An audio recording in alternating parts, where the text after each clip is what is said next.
Monsters are real. They're scarier than in the movies. Go away, kid. Are these stories real? Please, you tell us. What I mean is, did any of the following actually happen as described in these scary stories? Dogman at the Bigfoot restaurant. Dear Scary Stories NYC. I've got a story to tell you about seeing the Dogman one time right at dusk. It wasn't in a forest, as many of your stories go. This was right out in the scrub land of New Mexico, where you can see for quite a distance. I don't understand how it could possibly exist out there undetected, but I wasn't the only one who saw it that evening, as I'll explain in some detail for you. This was only a few years ago when my wife and I were taking a full 1-month vacation to go legend tripping across America. We flew out to California to spend some time with her sister.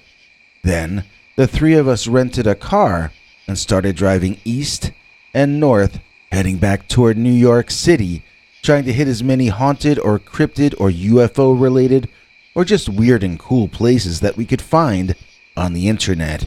We kept talking to locals and finding out about additional places to go, and it was really a very fun month for the most part. This story I'm about to tell you is the only time we actually experienced anything weird ourselves during that trip, though.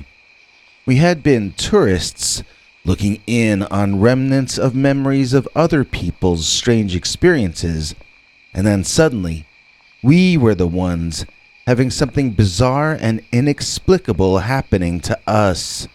So we were way out there in some desert scrubland in New Mexico. It was so hot, and I found it a bit intimidating to be in that place because I'm used to New York. I mean, the sand stretches out for as far as the eye can see. It's almost like being on the moon, if the moon had scrub brush growing all over it. We were in a town called Elephant Butte that we kept calling Elephant Butt because we were just that clever. We were staying at a campsite out of town overnight before visiting the Bigfoot restaurant the following day. I was the one who had requested we eat a meal there. I'm a big fan of Sasquatch and have always wanted to taste his home cooking. According to our itinerary, after our early dinner, we'd be moving on to the next destination on our haunted tour, which was Santa Fe, New Mexico, location of the La Posada Hotel. There's a ghost there, supposedly, although obviously we didn't see her. I already told you, the only strange thing we experienced that month was the Dogman himself. So, we were seated close enough to this one particular window in the restaurant that we could clearly see out of it and enjoy the colors of the sky changing as the afternoon settled into the evening. I had slept later that morning than the others, and I was looking forward to driving to Santa Fe through the night. With luck, we'd get there by midnight, then crash in the room we had reserved. We were going to be staying in one of the rooms that's supposed to be haunted, which was something I'd never had a chance to do before. We were all in a good mood, and I was especially excited and happy. It was after we were done eating and were just waiting for our check and relaxing that the entire mood changed. My wife's sister just randomly started screaming right there in the restaurant. I mean, it went from quiet to full-on Alfred Hitchcock is killing me in the shower screaming, you know? We all looked where she was looking, and out of the window that I mentioned earlier, outside the restaurant, there was the most terrifying thing that I had ever seen in my life. There was something sort of like a Bigfoot, but completely different at the same time. This thing, you looked at it, and you felt in danger. I was in a building with a brick wall separating me from it, surrounded by dozens of people, and yet I felt instantly horrified at the sight of that creature. My sister-in-law screamed again, and I wonder if the thing out there heard her, because his ears twitched, and he turned his head to look in that window back at us. Pandemonium erupted in the restaurant as people got up and ran in all directions, some of them running into each other. I don't know where they all thought they were going. They were safer staying put and hoping the creature went away. It was between them and their cars, so the best thing to do would be to just make sure it didn't get inside. My wife was crying and she kept asking me, "What is that? What is that thing?" The level of fear in the room was outsized compared to what was causing it. When I tell the story, that's the part that's hardest to explain. The creature out there made us all feel instantly at risk of losing our lives, or worse. I'm not sure what I even mean, but it felt like we were at risk of losing our souls. I haven't gone to church in my adult life, and if you ask me to explain what a soul is, I will stare at you dumbly and go, But it felt more frightening than just the idea that we could end up passing on. You have to understand, there was something unnaturally scary about this presence outside of that restaurant. It was sort of more than the sum of its parts. So, what did we see? I've been delaying this part because when I tell this story in bars, people just laugh at me if I don't lead up to this part carefully. I've got to prepare people first, and I hope I've prepared you because here goes. We saw a werewolf, or a dog-headed monster. We had never heard of the Dogman, had never heard of real werewolves, and had never heard of upright walking canines. This wasn't one of those anyway. This was a creature with a body more like a man's than a dog's, but covered in dog-like fur all over, and with a dog or maybe a wolf-like head. It wasn't a normal human body, of course, and it wasn't a normal wolf head. It was monstrous. I mean, giant monster teeth, long monster claws. It was a dark grayish color.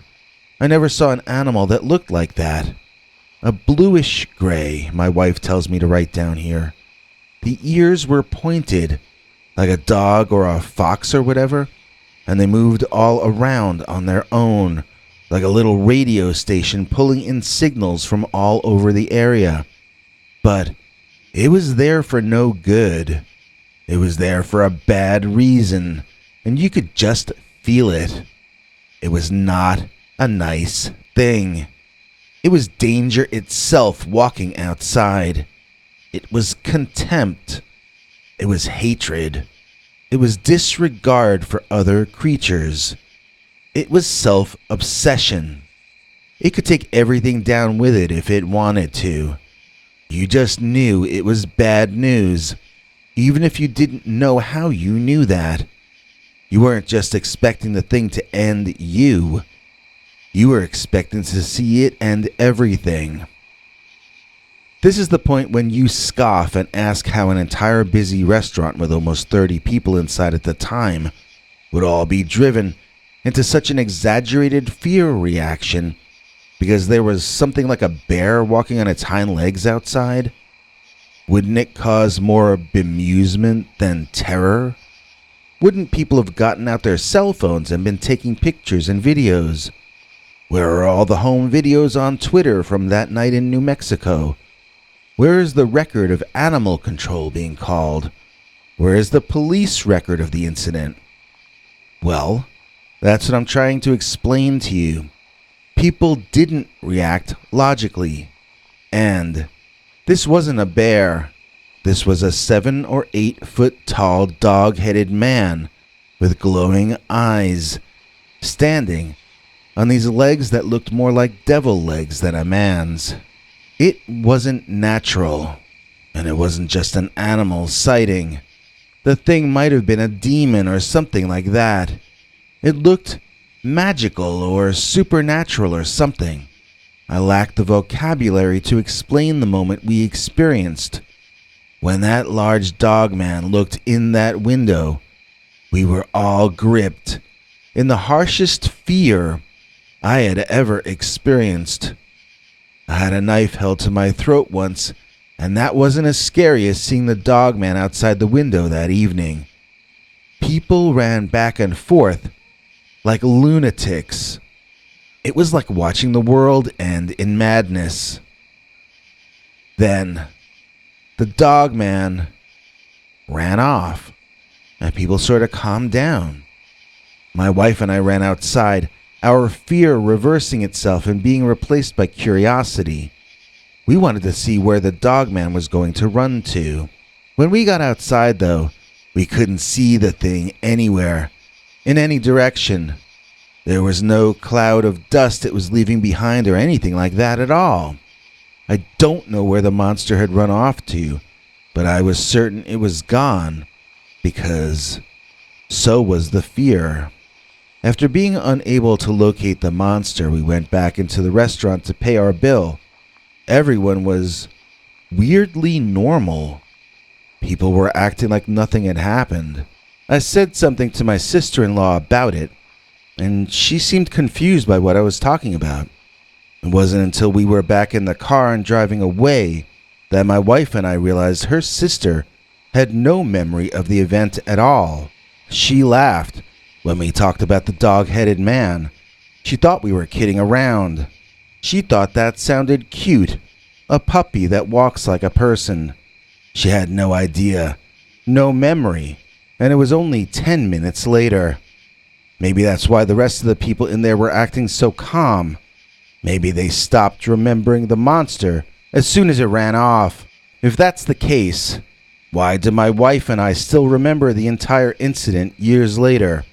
The only guess I have is that we were looking at the dog man as it began to run off. Maybe the others weren't. I know that isn't much to go on, but I never promised you that I could explain the unknown. They call it the unknown for a reason after all. Where did the dog man go? There's nowhere to hide out in Elephant Butte, New Mexico. Why and how were people's experience of the moment erased? What exactly happened to us on that night? I remember being completely paranoid driving to the hotel. My wife couldn't sleep and kept me company. We were both watching all around us, convinced that the dog man wasn't done with us yet.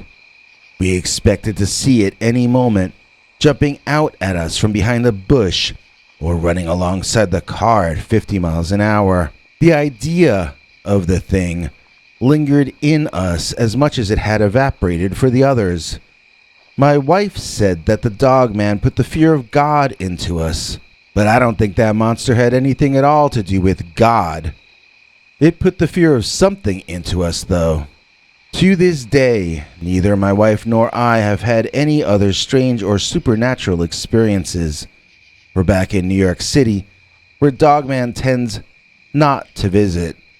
Besides, he'd have to go into a 2-week quarantine before they'd let him in right now, I think. We like to say we feel safe and that there are no after effects from the traumatizing experience that we went through in the Bigfoot restaurant in New Mexico. But the truth is, I'll never be the same person ever again. I'm aware now of how unaware I actually am to how the universe works. Impossible things are not impossible.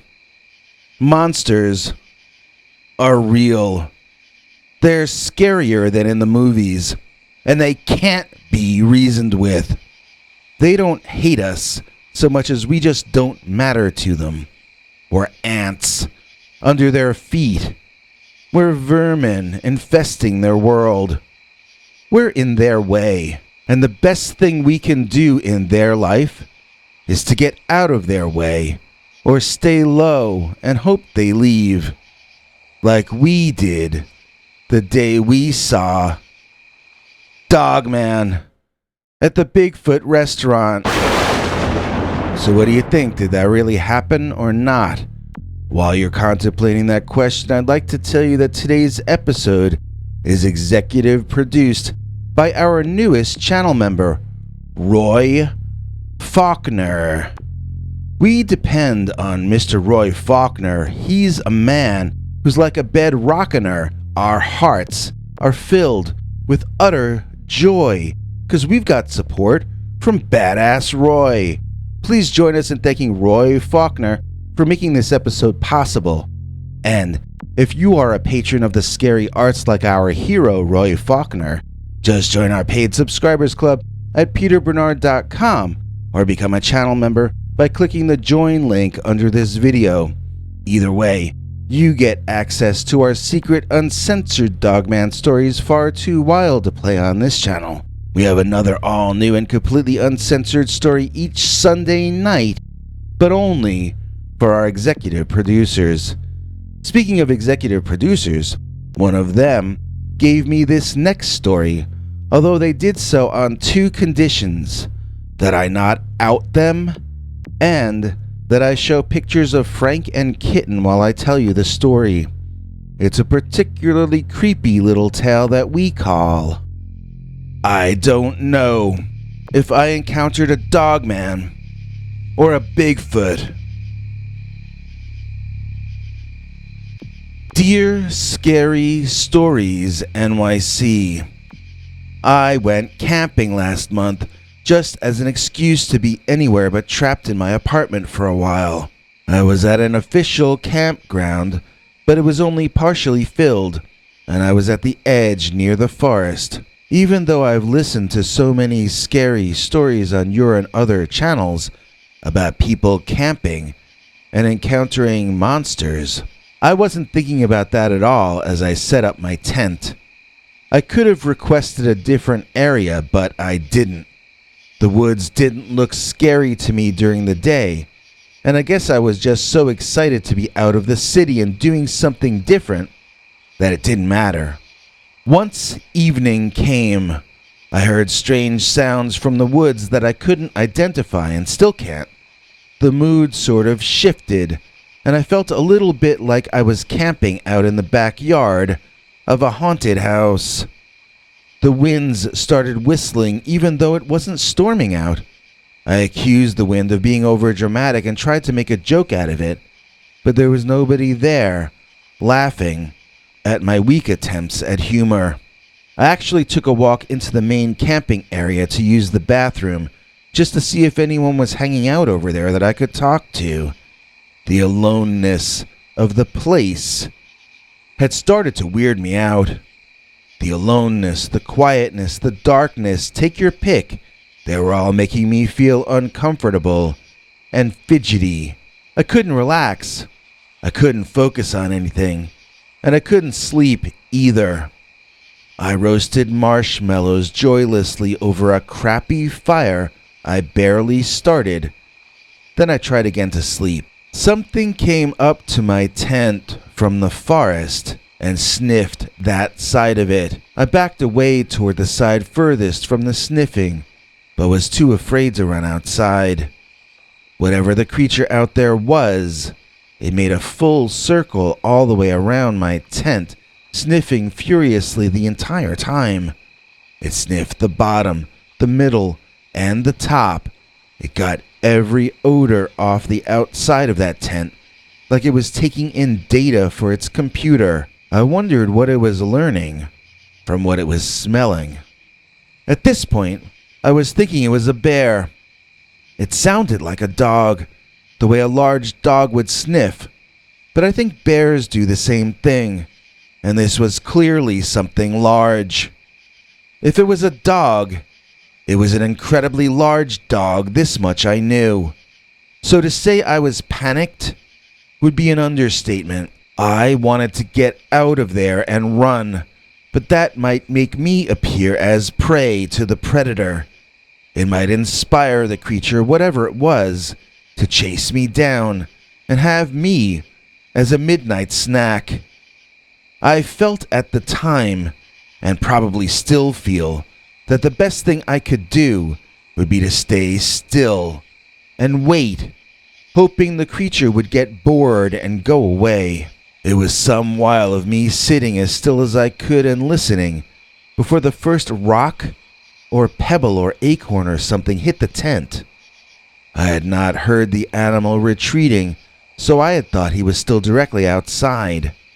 When the pebble or other small projectile hit the tent, it was proof that the creature had to have been moved back some distance. The tent got hit again and again by small projectiles, all pinging off the outside of it. The thing is, they landed on all sides of the tent, not just from one direction. Either whatever was throwing these was walking around at a distance, lobbing them in my direction, or else there was more than one of them. It was then when I got struck by a horrible thought that froze me in fear while turning my face red in panic at the same time. Have you ever felt freezing yet been sweating profusely? That's how it felt for me when I remembered that bears and dogs can't throw things at you. Supposedly only people can throw things at you. That's how the official line goes. So, either I was having pebbles and acorns thrown at me by a person, or else there was something else in those woods in upstate New York that had the ability to throw things. Was it a Bigfoot? I was in upstate New York, as I said, and that is known for Bigfoot sightings. Was it Dogman? I heard it sniff around my tent like a dog. He was very thorough. Some dogmen are said to have hands with opposable thumbs. Is it possible that I was being harassed by the Dogman? I personally don't have any answers for you, as I never got up the nerve to look out of that tent. I just lay there in a fetal position, praying for it to stop. And when I woke up in the morning, I realized I must have fallen asleep at some point. Maybe the creature was throwing the pebbles to scare me and get me to leave. Maybe it was just doing it to get me to come out of the tent so it could get a look at me. I don't know, and I hope to never know, as that was my last night camping forever as far as I'm concerned. My apartment may be boring, and I may be cramped, but as long as I'm safe here at home, I'll never have cause to utter a sentence like, I don't know if I encountered a Dogman or a Bigfoot. Thanks for watching till the end. If you liked what you saw, please consider clicking like on the video or sharing it. You can become a channel member by clicking the join link below. Then you can check our community page to find the links to 10 hours or more of secret, uncensored Dogman stories too wild to be told on this channel. Your other option is to join our paid subscribers club at peterbernard.com. That's Peter's homemade club, where he will personally email you the links as well as occasional secret club messages. You may also be included as an executive producer in a future episode. Do you have a scary experience you want to tell us about? You can email us at scarystoriesnyc@gmail.com, or else call our Scary Stories voicemail hotline at 804-LESS-SCARY. The machine cuts off every few minutes, so if you have a long story, please keep calling back and we'll piece it together later on. Good night, and have a scary tomorrow.